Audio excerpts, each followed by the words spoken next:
Hi friends, గోంగూర కారం ఎలా తయారు చేద్దాము చూద్దాం. ఫస్ట్ ఆకు తెంపుకొని దాన్ని 3 టైమ్స్ కడుక్కున్న తర్వాత ఎండుమిర్చి, ఎల్లిపాయ, జీలకర్ర, తర్వాత ఒక కడాయిలో ఆయిల్ పోసి ఎల్లిపాయల కొంచెం మగ్గేదాకా ఉంచుకొని అందులో జీలకర్ర వేయాలి. జీలకర్ర వేసిన తర్వాత ఒకసారి కలుపుకోవాలి.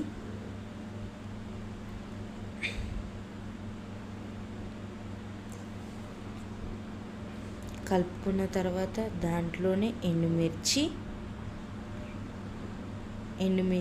వేసి